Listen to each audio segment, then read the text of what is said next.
welcome to Good Grief, the podcast dedicated to demystifying and destigmatizing grief with compassion and humor. I'm Nikki. I'm an end-of-life doula and a grief coach in Columbus, Ohio. And today I have another super special guest episode. I had a lovely conversation with one of my fellow podcast collective members, Miss Alesia Galati. I won't spoil too much about the episode. I'll let you listen to it, but just a brief trigger warning. There are mentions in the episode on addiction and overdose, so if you're sensitive to that, just please keep that in mind. Now, before we jump into the episode, I would like to invite you to go over to patreon.com/NikkiTheDeathDoula and say hello over there to me. You can be a patron of mine for as little as $1 a month, and you will get all sorts of great stuff. You'll get early access to this podcast. You will get grief affirmations in your email. You get some other bonus content when I get it, and you can check out the video of my interviews with my interviewees, with my guests. And if you are super awesome and you get to be a patron of mine, you will get a shout out, which I would like to say a shout out to Maggie, one of my newest patrons. Maggie, hi, thank you so much for being here. I'm so grateful for you to be a patron. And as another bonus, you get to live and sleep peacefully knowing that you are supporting me and providing pro bono work to those who cannot afford my services. That's where all my Patreon funds go. It's not going to my bourbon fund. I promise it is going to be providing pro bono service. So with that said, I will not say anything else at the top of the show because I want to get on. I want you to hear this awesome interview I had with Alesia Galati. Thank you so much for tuning in, and here we go. Thank you, ladies and gentlemen, for tuning in this week. I have another super special guest episode. I am very excited to have my new dear friend, Alesia Galati, on my show. I met Alesia through our podcasting network, our co-op, whatever we want to call it, the podcast. I call it the co-op. You know what I mean, though. Yeah.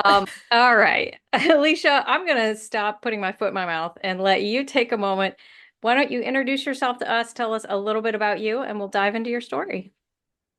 Yeah. So I'm Alesia Galati. I live in North Carolina. I run a podcast management agency. Absolutely love that. But to give you kind of like an idea of background, I'm the oldest of 5 kids.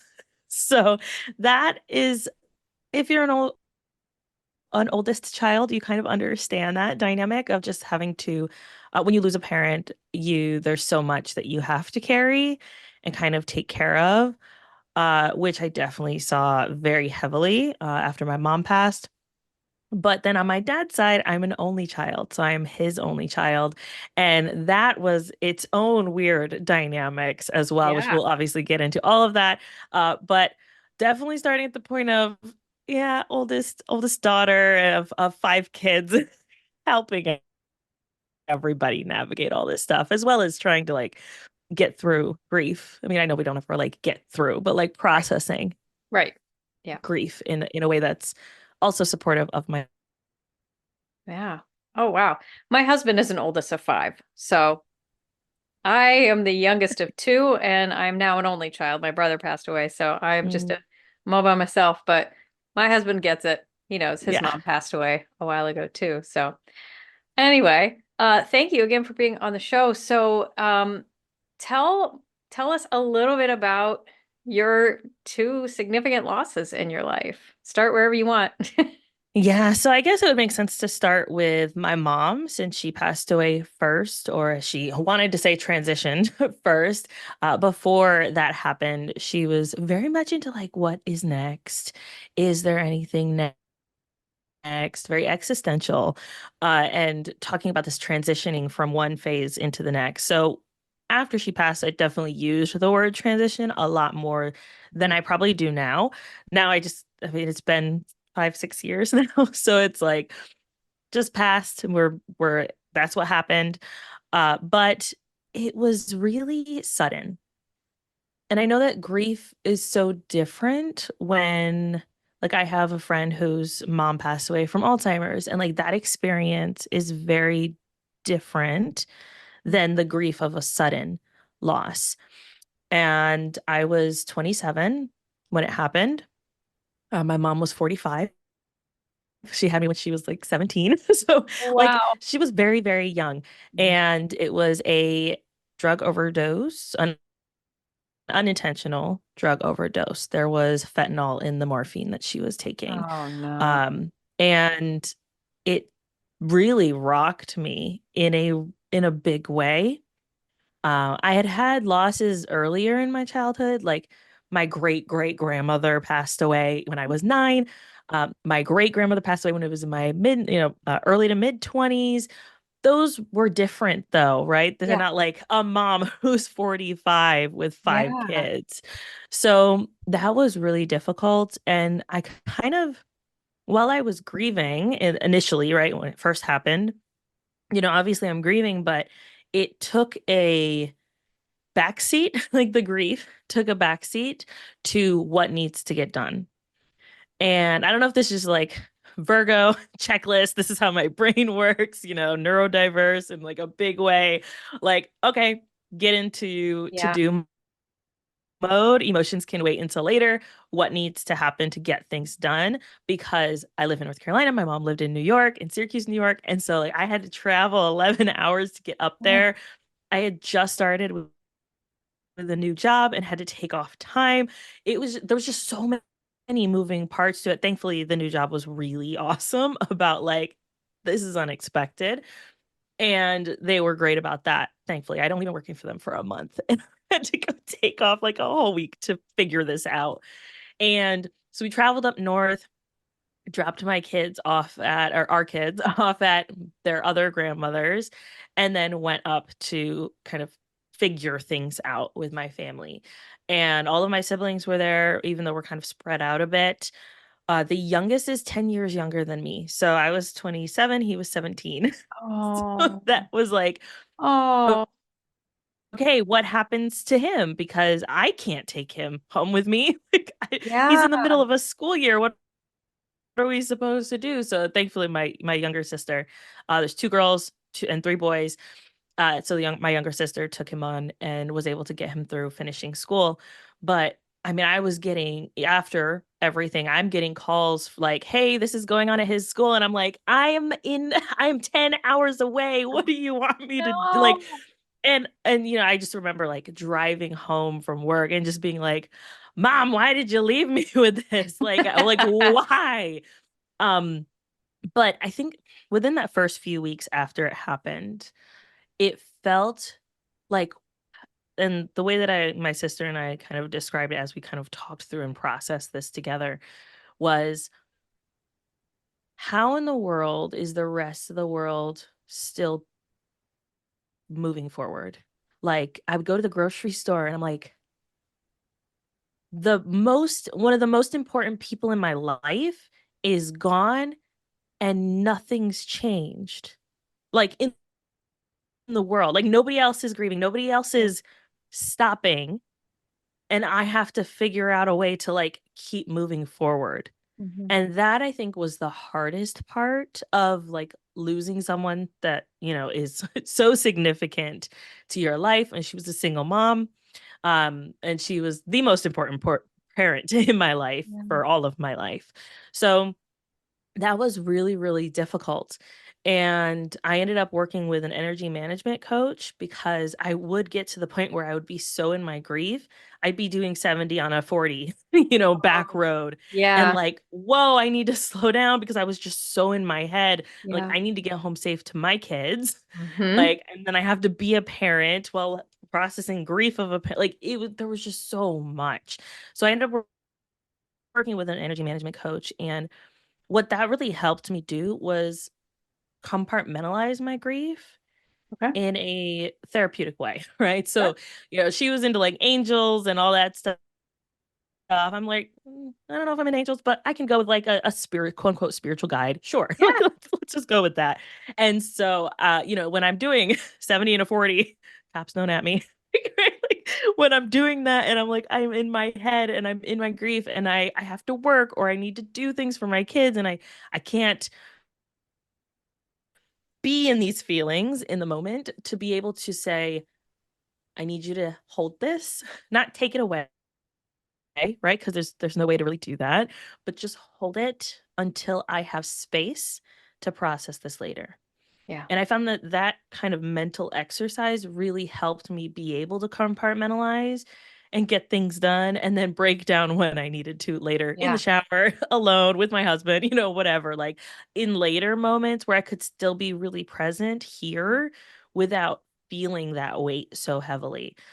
So I'll stop there with my mom. And then obviously we're going to get into my losing my dad in 2023 was when that Oh my happened. gosh. That was just last year. Yeah. Oh, wow. Yeah. So there's a lot to unpack there, and you went through a whole heck of a lot. And I'm just like, you bringing memories of my husband when his mom passed away. She was pretty young too. She was 55. She was also very young when she had him, so they kind of grew up together. But we live in Ohio, and his whole family lives in Connecticut. So Uh, yeah, and his youngest sibling is 22 years younger than him. So she was a teenager. She was pretty young when this happened. And yeah, I mean his dad's still there. But it was just trying to take care of everything 12 hours away was such a unique experience. We'll call it that. Um, yeah, so yeah. tell us a little bit about what was your relationship with your mother like? Yeah. So I would say up until I had kids, it was really good. Okay. Minus I mean, my mom was an addict for all of my life, really.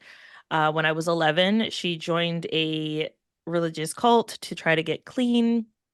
We didn't know it was cult at the time, obviously. We wouldn't have joined, but it Yeah, was let's it was a women's program that was meant to help get women clean and where they could bring their kids there. It was supposed to be 18 months long, and we were there for 10 years. And the reason that we were there for 10 years and the problem is that the leader really instilled in these women that they could not make good choices in the quote unquote outside world without them. And that doesn't enable women to be able to go out and make better choices for their lives. They end up becoming very dependent on Mm, the choices of the leader, the influence of the leader, and also this idea that in this space, I am fed, I'm clothed, my kids are safe, quote unquote, safe, right? Like, what is yeah, safety? right. I was gonna say. um, my, yeah, my kids are safe. I'm not doing drugs. I'm clean. What else could I possibly want? I have to go out there and I have to work a job. I have to have other external influences on me. I have to deal with my kids potentially being around other people that could have says there was just a lot of those types of fears that would come up. And Mhm. so the women would stay, and a lot of the women that were there stayed for years. Oof. And when my mom finally left, I was 21. At that point, I had just moved in with my now husband.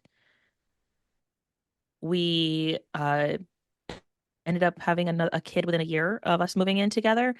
And so, like, I'm like a new mom, and my mom is now hours away.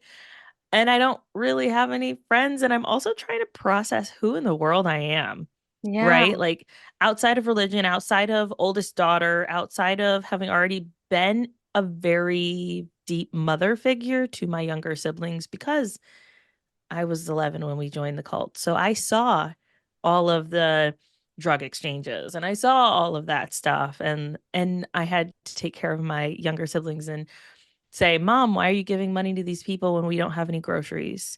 Like I saw that.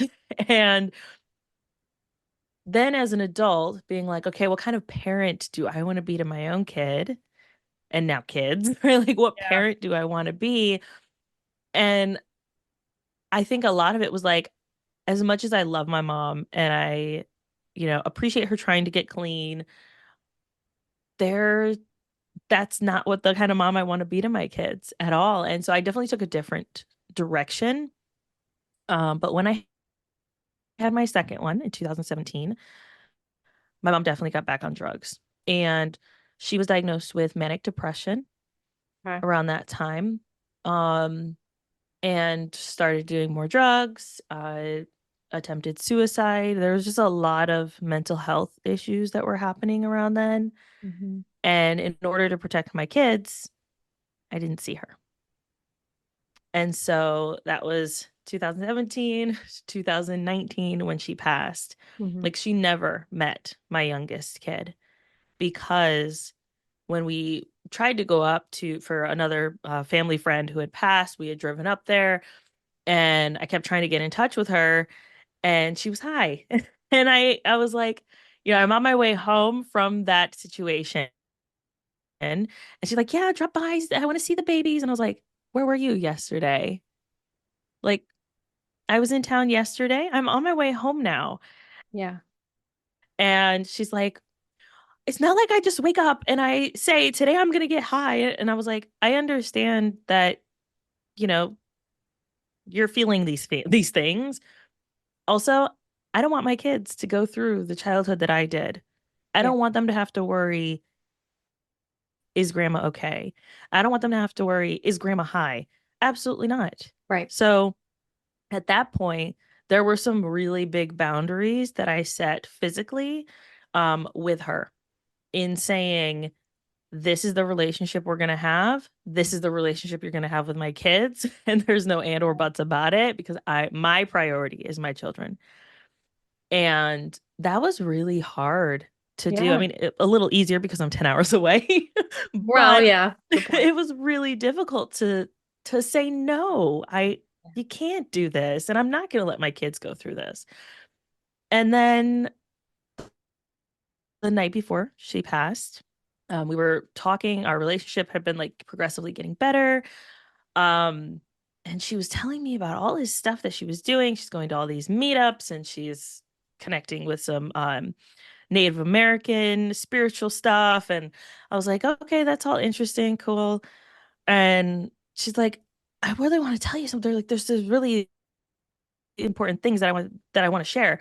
And I'm like, I would love to talk, but I literally just walked in the door. The kids are loud. Like I just got home from work. Yeah. Can we just talk another time? And she was like, oh, okay. And then the next morning, I got a phone call from my sister saying that she was in the Oh, ICU. And I would say a lot of it initially, like there were a lot of feelings of like, was it me? Is it my fault? Because I dismissed her, because I like have my own life. Like, was yeah. it that she turned to doing more? Like she had already picked them up that day, according to my sister. So it wasn't like I had driven her to go pick them up. Right. She Right. had them with her.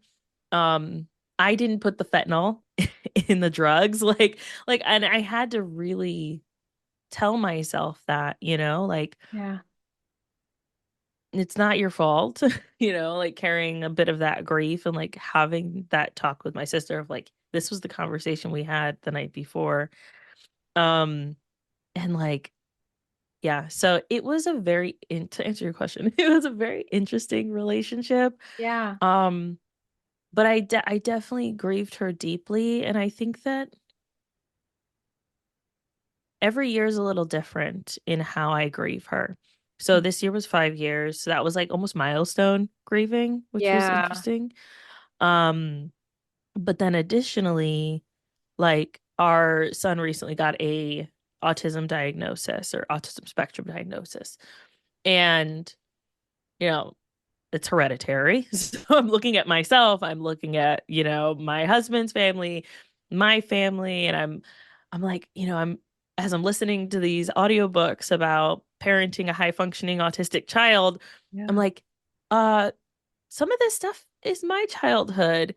And I can't call my mom and say, mom, what in the Yeah. world? So like like it's little things like that that bring the grief back around. And I don't think, they say like time heals all wounds. I don't think it Mm-hmm. does. I think it just shifts it a little Yeah. bit. Thank It's you. Yes. different Thank you. every time. Yeah. So yeah. Yeah. I hate it when people say it'll get better with time. Like it might not. You don't know. And Yeah. no, grief doesn't go away. It changes over time. So kudos to you for knowing that. Yeah. Oh, and I'm glad you brought up boundaries. I've dealt with that. I've seen that a lot. I've heard that a lot. And there's so much with that. Like, you're doing what's best for you and your kids, right? But at the same time, it's your mom. You love her. And I've been through that with people in my life who have addictions where I have to put up those boundaries with them. And it hurts because I want to help them. I want to be there. I want to be their friend or their, whatever. But I have to protect myself too. Yeah. So, and that doesn't make it easy. It's hard, No. you can't just shrug it off, be like, I'm just not going to talk to him. It's not how that works. It's not how Right. it works. Yeah. So, how are your siblings coping with all of this? Like being, the oldest of five, you've got four younger siblings that are all grieving her loss as well. So how are how were their relationships? They have a similar experience with childhood as you did? And how are they coping? So having three brothers, I don't want to talk about their emotions a ton. It's a little bit right here and there. I think my sister and I talk more about our grief together. We ended up starting a whole podcast about growing up in a cult because of this. So like after our mom passed, we had a lot of questions Yeah. like Yeah. that we never got around to asking.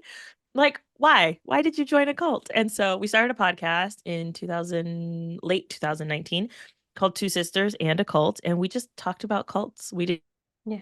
Didn't share a story until like the very end, but we just talked about cults and then related them to the one we grew up in. And it really allowed us to see why people tend to join cults, why they stay, and answered a lot of questions. And then we got to a point where cults are really depressing to talk about. Yeah. A lot of people die and it's very sad. So we ended up just stopping the podcast altogether for our own mental health.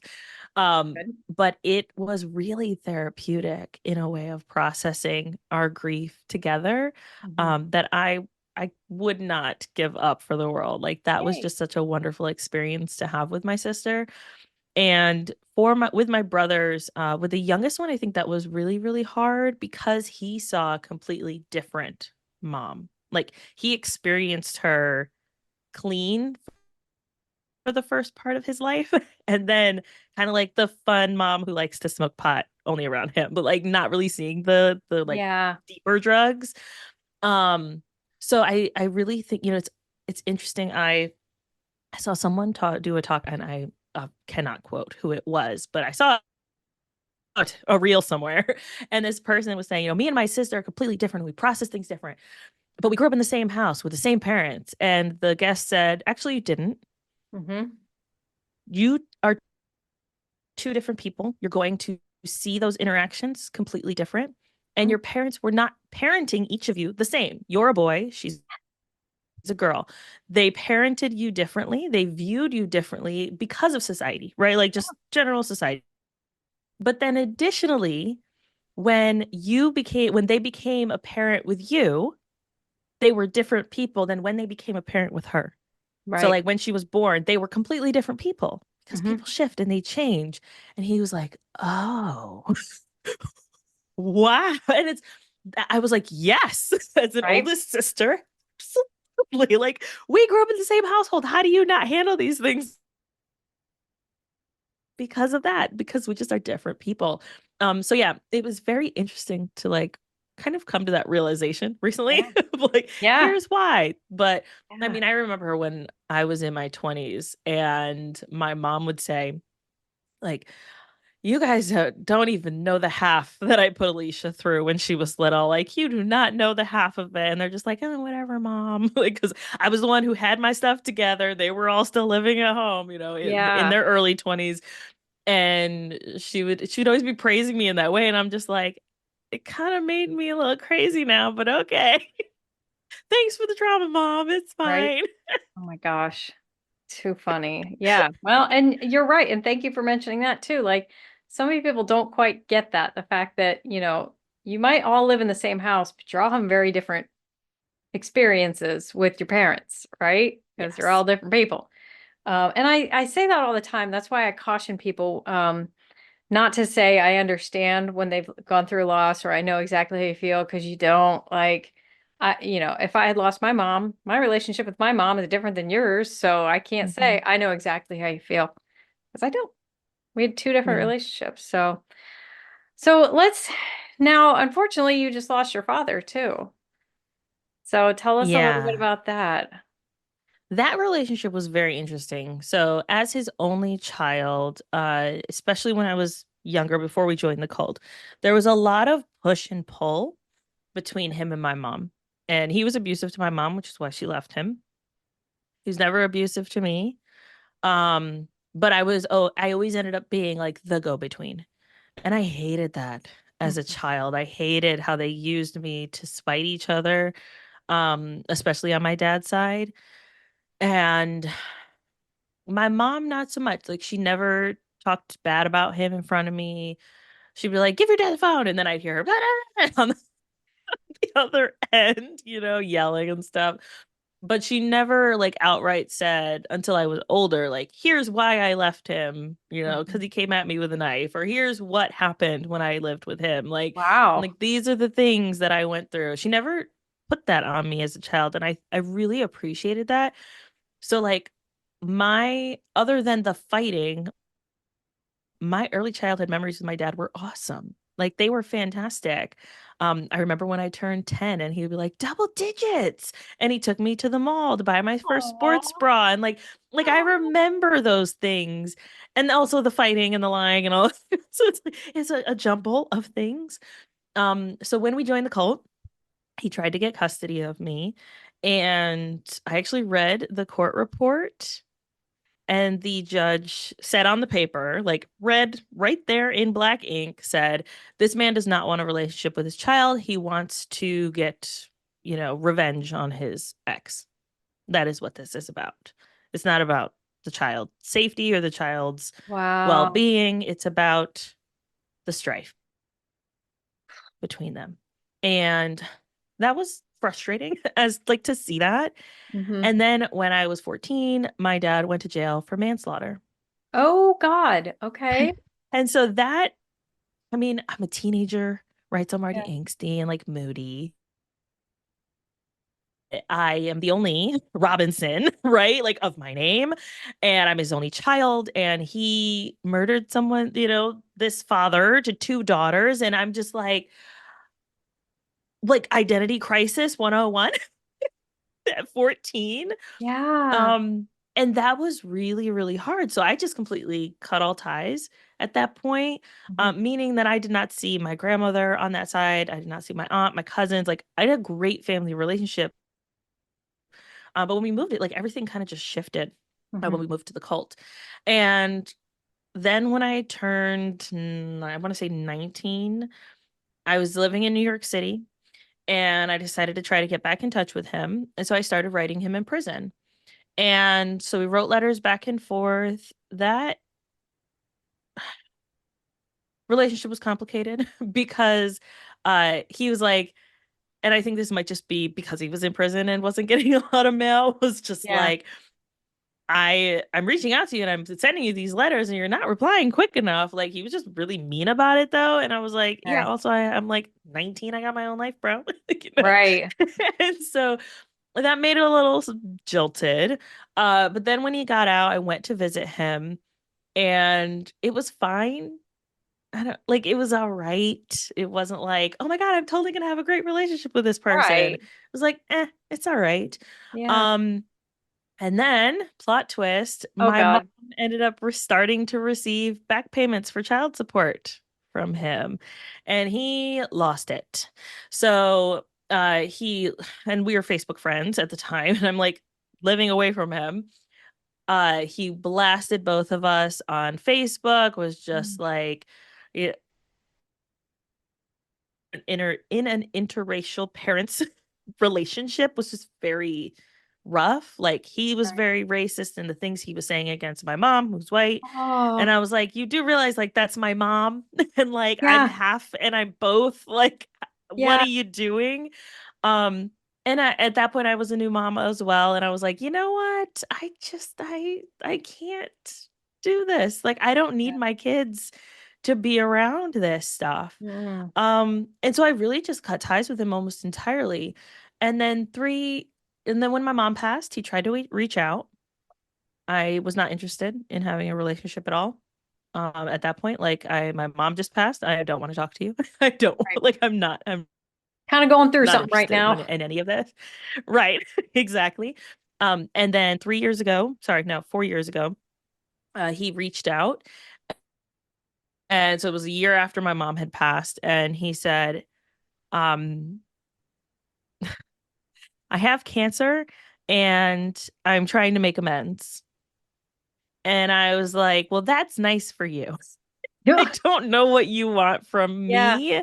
Um, just because you're going through your end of life crisis doesn't mean that I have to jump. Yeah. It doesn't mean that I have to let you into my life. It doesn't mean that I have to put down my boundaries because I might never see you again. No. And so I said, you have done a lot of things that have really hurt me Mhm. and are not safe for my kids. Your attitude, your racism, like I'm a mixed woman in with a white husband and my kids are lighter than me. So like if you're going to act that way about white people, then like my kids are even lighter than me. So no, I'm not going to Yeah. have them around you so you can be mean to them. Yeah. Um so that from that point I said like if you want to have a relationship with me, we can start small and just talk, but that's as far as it's going to go. Yeah. Um and then a week before he passed, my aunt, so his sister, reached out via Facebook and said, hey, your dad is coming to the end of his life. And this was early 2019. And he's most likely not going to make it in, like, he's going to pass away in the next 2 weeks or so. Yeah. And I said, thank you for letting me know. I appreciate it. And she was like, hey, my kids are over at the hospital if you want to call them and FaceTime him or whatever. And I was like, I'll think about it. And Mm. I didn't. And Yeah. then he passed away a few days later. And then when that happened, then as the only child, I'm expected to figure things out for a man that I don't know. Oh, And then I ended up having to like send a certified letter to, or a certified fax, or what are those people that like stamp things a notary? and write their notary? Yes, it had to be notarized. Like I am giving all rights to this cousin to handle things because he knew my dad more than I did, like with the funeral home to make these arrangements. Oh my God. And I'm just like, just tell me what you need from me so I can just show up to the viewing and the funeral and move on with my life. Like I don't know what you I didn't have a relationship with this man. Why are you asking me what his final wishes are? I don't know. Talk to the people who know. Yeah. And so that was really, so that was in January of 2023. Wow. Yeah. Wow. Ah, yeah. And that's, this is why I always tell people to get your wishes in writing and make sure you give them to somebody you trust. I'm not saying he wouldn't Mhm. trust you, but like you didn't know him. You didn't have that relationship with them. Your next of kin doesn't have to be the person that holds all those documents. It can be your next door neighbor if they know you better than your next of kin. Like, Mm, and that's a perfect example as to why, because then you were burdened with all of that when you barely knew the man. Or at least you didn't have a relationship with him at that point. So, right. oh, Yeah, absolutely. I also just have to mention, you just keep casually mentioning when we were in the cult, like, and it's hilarious to me. Because every time, like, we were in the cult, and I'm like, I've never been exposed to one firsthand, so it's just like, wait, what? Yeah, I mean, so to give you like an overview, it was a commune, about 150 people. No like big walls around it or anything like that. It was Right. pretty wide open space in like the middle of New Jersey. And yeah, it was interesting. I mean, I still talk to people that I grew up with there. Some of my Yeah. best friends are people that I grew up with there. It's something that my siblings and I bond over frequently in our Facebook group chat. Yeah. It's just, but a lot of the memories I have, and I think this is just as an adult and like becoming a mom and saying, this is the kind of person I want to be as an Hmm. adult, as a parent, as a person in the world, as a spouse. and none of it looks like that. I just Yeah. kind of compartmentalized again and said, Yeah. this happened. Cool. Moving on. Like Yeah. that's how Well, I'm and that thinking. was a question I had in mind. I was going to ask you is like how all of this has kind of shaped how you view yourself as a mother and your relationship with your kids, which you've kind of answered that. And it sounds like like a lot of people who had an we'll just call it an interesting upbringing to say, I just want to not be that. Yeah. My husband and I talk about that a lot. Sure. And I mean, his parents were divorced and not very happy together and went through a lot of stuff. And I we talk very frequently about like the kind of parents and the kind of relationship we want to have. Because also thinking about the fact that like I'm gonna be 45 with no kids in the house. I have to still like him. So got a lot of years to like I gotta like him if I'm gonna be Yeah. here. Yeah. Yeah. Yeah. I hear a lot of that. It's like once the kids are gone, it's like, oh no, do I still like my spouse? I mean, Right. love them, but do you like them? Yep. Yeah, good. Well, I'm glad. I'm glad things are going well. Yes. And I mean, you're doing well for yourself and you seem to be a well-adapted adult now. So despite, everything that you went through. So good, kudos to you for that. But yeah, any other like things you want to add on? Any additional thoughts or comments on your losses? Any advice you would give to somebody out there who, God forbid, their mom is an addict and in a cult? Yes. Hopefully not. It's I think boundaries are so important and I'd be curious, in an alternate reality, how I would have reacted to my about creating boundaries with my mom and my dad if I didn't have kids. I'm actually talking to a friend about that who also grew up in the cult and whose mom has turned back to drugs and, encouraging her to set boundaries with her mom and to really just say take care of yourself first. Like in the grand scheme of things, and I say this to my kids a lot. In the grand scheme of things, doesn't matter, right? Like you have to be good. You have Yeah. to be sure of yourself. You take care of yourself.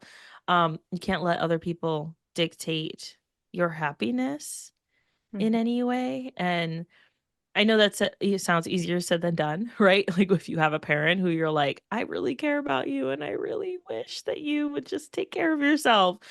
But really, we just have to do what's right for us.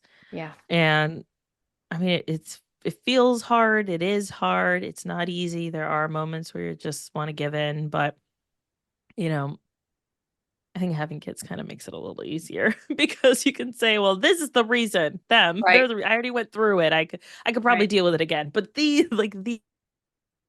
children don't need to go through that. So yeah, I'm always curious alternate reality if that would happen. But also with my dad's situation, like it's okay to not feel sad that someone passed. Um, I really struggled with that a Yeah. lot of like I didn't really know him. Um, it was more so grieving the relationship I could have had with his side of the family than actually him. Yeah. Because of his choices Hmm. and my boundaries, right? Like I Yeah. had to set up those things and say, I can't see that side of the family because he's Yeah. there, right? Yeah. So it was more so grieving the relationships that could have been and should have been, Hmm. but weren't. And that's okay. Like grief is so different for everyone, and the way you process it is going to be different for Hmm. everyone. The Yes. way you handle it when it happens is going to be different for Yeah. everyone. And so it's really just finding what works best for you to be able to continue on Yeah. with your life and your dreams and your goals. But yeah. Yeah. And thank you again for bringing that up. Just the fact that it's okay to be okay, or it's okay to not be sad. And like one of the whole reasons I have this podcast and why I am like always up on my soapbox about grief is there are so many people out there that are experiencing things like I'm not sad, and then they feel guilty and they think they're doing it wrong Mhm. or they're a bad person. I'm like, no, you're perfectly normal. I guarantee you a lot of people have lost somebody and been like, I'm not that upset about it right now, or I may never be upset about it. That's okay. So Yeah. thank you for bringing that up. All right. Well, I have a tradition at the end of my episodes where I pull a random card from the death deck. They're little conversation starter questions, and I will ask the question, you will answer it, and then I will answer it too, because fair is fair. So Okay. I'll pull one at random here. Um, ooh, okay, I like this one. I think I've read this one on one of mine before, but regarding my critical healthcare decisions like do not resuscitates or feeding tube orders, A, I don't care, leave it to the professionals. B, I've assigned someone to make all these calls for me. Or C, I have nothing in writing, but I assume my family will make the best choices. I'd just say the last one. Like I don't have any like living will or anything like that, though that's something my husband keeps telling me I need to do. Um, I I I just I think my Yes. only Oh, yeah, my I know, I'm heart. sorry. I know, I'm kidding. It's fine. And my only like request is that I either get cremated and pressed down into stones or like that my siblings can have or my kids can have Hmm. and wear and like have as memories Oh, or turn me into a tree. Like, they've got those like that like death pods or yeah. whatever they call Yeah. them. Man, Um everybody loves that. I'm like, yeah, I just like put me back in the earth. yeah. Yeah, I'm good. Yep. So, um Oh, but yeah, that's just yeah, it's I don't think I've had even though I've lost both my parents, before 31, like I still don't think I have really processed the idea of my own mortality. yeah. And I don't know if it's just because I'm young or because and I consider 31 young. Some people don't, but whatever. I consider it young too. Still young. Um, but also I try to live as much as I can in the moment because my Yeah. brain's constantly like next, next, next. Yeah. And so it's like, no, just be here. Just Yeah. chill. It's okay. Yeah. I get you. But yeah. Well, you know me, I'm going to tell you, you should get those Yep. in writing. Yes, I know. Do it. Yeah, I'm a B because I've already got mine all filled out and my husband knows what I remind him constantly what I want. He's always like, "Can we not talk about death for like Right. a day?" I'm like, "No, you know what you married." Uh Yeah. Oh, so having kids is really interesting with like dealing with death because yeah. so mine are 10 and 7. And so my husband's dad passed away when our oldest was not even 1 yet. Oh. And so that was really so he's never had a grandpa on that side. Never had the relationship with my dad either, so he hasn't really had a grandpa relationship on either side. And then they saw my mom pass, and then they saw my dad pass, Oh my not like gosh. visibly, but Right, like right. process that with me. And so every other day, especially my autistic one, he's like, "You're an orphan, mom." And I'm like, "I know, buddy. Thanks for the reminder, bud." Yes, I am. Yes, I am. But Oh, it's bless. always interesting because I mean we have pictures of our parents and sometimes my husband's like, I just don't want to talk about my dad today. Can we just not? Yeah. Like I don't want to be sad. Just let me Yeah. not be sad today. So we've been talking through like, yes, it's okay to be curious about these things and to have conversations, but do it with kindness Yeah. and, respect. And if the other person doesn't want to talk about it, that's okay too. Like you Yeah. can just move on to other topics. So we're constantly reminded that there's death in the Did you know you're an orphan? Okay. Anyway. right. No. Yes. No, thanks. Thank you. All right.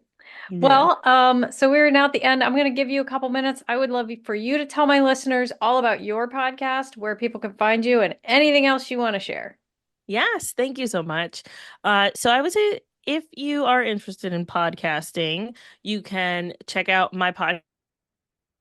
I have two of them, Listeners to Leads, which is where I interview other podcasters about their journey, showcasing that there's no one right way to podcast. Do whatever you want. And then I have my solo podcast, which is Successful Podcasting Unlocked, which I answer podcasting questions in 10 minutes or less. And that I found is really helpful for people, especially if they don't want to listen to someone go on and on and on and on. 10 minutes or less, let's go. Yeah. And then if you are interested in having someone help you support you with your podcast, you can go to galatimedia.com, and all of our resources are there. We have resources, workshops, checklists, roadmaps, etc. And I would, if you're a podcaster, I'd love to connect with you. Yay. Awesome. Well, thank you. And I'll put links to all that in the description so my listeners can find that. And that is it. Alesia, thank you so much for being here. Thank you for sharing your story. I really appreciate it. Yes, I appreciate you. Thank you. Okay, once again, thank you so much to Alesia for being on my show to share her story and to tell us all about her loss and cults, apparently. That was such a great conversation. Thank you so much, Alesia. And don't forget to check out all of Alesia's information. I will have it in the show notes below, so check that out. Listen to her show. Reach out to her if you're thinking about starting a podcast. She's an amazing coach. She will help you through it, get you through all the nitty-gritty. All right. Thank you so much for tuning in this week. If you really enjoyed this show, you should leave me a rating or a review. A review is better on Apple Podcast. Apparently, that's the best way for people to see me or to get my show bumped up so more people will see it. So if you like it and you want other people to like it too, just leave a nice little rating and review. Or better yet, tell somebody about it. If you know somebody you think might really appreciate the show, tell them all about it. Say how awesome I am. If you have a story you'd like to share, something you've been through that you think other people might benefit from hearing, reach out to me. You can find me at nikkithedeathdoula.com. You can also find me on all the socials. I'm on Facebook. Well, not all the socials, but you can find me on Facebook, Instagram, and TikTok, all at Nikki the Death Doula. And you can also find me on Patreon. If you want to come over to patreon.com/Nikki the Death Doula, you can get early. I told you all that at the top of the show. I'm not going to repeat myself, but if you want to get an awesome shout out like Maggie did at the top of the show, my new patron, just pop on over to patreon.com/Nikki the Death Doula. All right, that's it. Thank you guys so much for tuning in. I hope you're having an amazing week. And remember, as always, your grief is yours, your feelings are valid, and grief doesn't always have to suck. Good Grief with Nikki the Death Doula is produced by Nikki Smith of Nikki the Death Doula LLC in Columbus, Ohio. Nikki the Death Doula LLC is for consulting, education, emotional support, and guidance, and is no way considered a funeral establishment or licensed mental health establishment. Scripts, editing, sound design, literally everything with this podcast is done solely by Nikki Smith of Nikki the Death Doula LLC, with the exception of the music. The music is Cheery Monday by Kevin MacLeod. Licensing information can be found at filmmusic.io.